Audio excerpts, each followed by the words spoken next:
Hello and welcome. Whether you are here out of interest or intrigue, either way, I hope you will find something of value at the Human channel.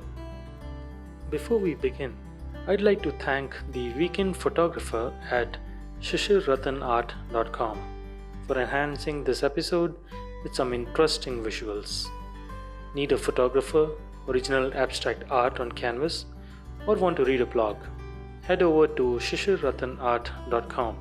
Website and social media links are in the description.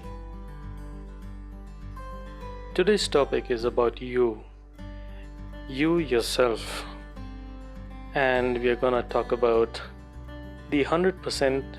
Before we get into that though, let's first talk about you. Who are you? Who do you think people think you are? This is actually a very important question. Probably one of the most important questions you will ever ask yourself. So think hard, think deep, and write on a piece of paper, who do you think you are according to yourself?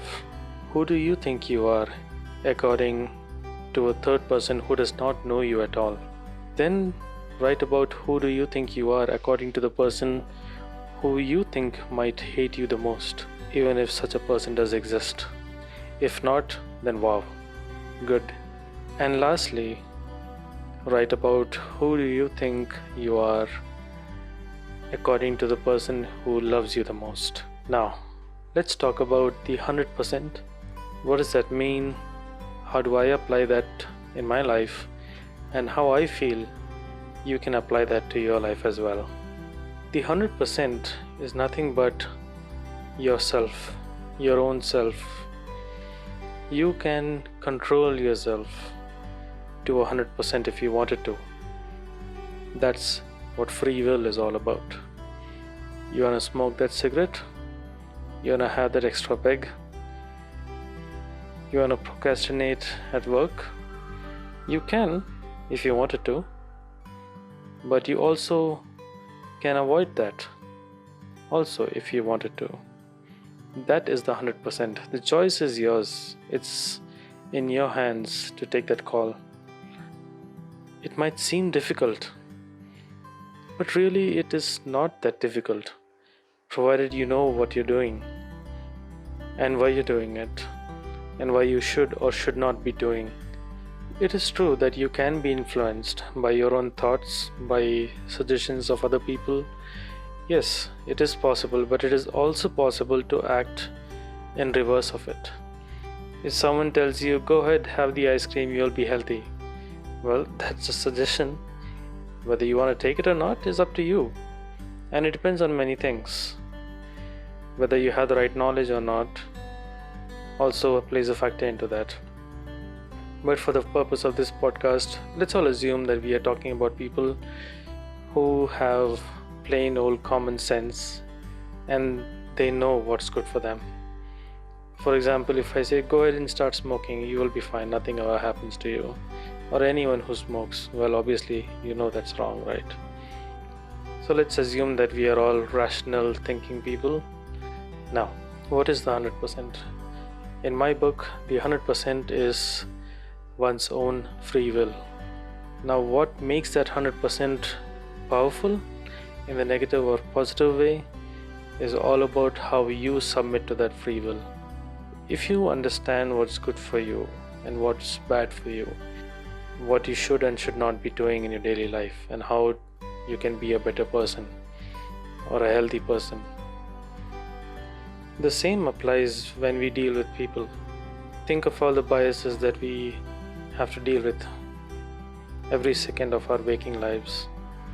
You meet someone and you immediately form a preconceived notion about the person based on anything. Could be color, could be gender, could be creed, whatever. There are so many biases we are subject to. Now, at that point of time, you can pause and think that, hey, you just met this person for like a second or two, or you have just looked at someone and you formed an opinion. Is that right? Do you really know that person to make anything out of that fleeting interaction? That's where the 100% kicks in. You can choose to give in to your biases. or you can choose to question those biases and keep them at bay. You are in control. If you have been called a racist, for example, well, that clearly is a red flag for you. It clearly means that you are giving into your biases and you have to do something about it. And that's where recognizing that the power lies in your hands is important. Next time you feel that you're succumbing to any of the biases is where you have to remind yourself that no, I am in control and I can choose to see the right and the wrong. And I choose not to give in to that bias. I refuse it and I will not fall prey to its trap. This is important. Recognize that you are in control and how you choose to react is in your hands. While you can choose to take control of your own life, you cannot choose to take control to a large extent of what's happening around you. That's impossible. But that's where going back to the 100% is important. Well then, I hope you found something of interest in today's podcast, and if you did, please do share for more and share the channel among like-minded people. The Human Channel signing off.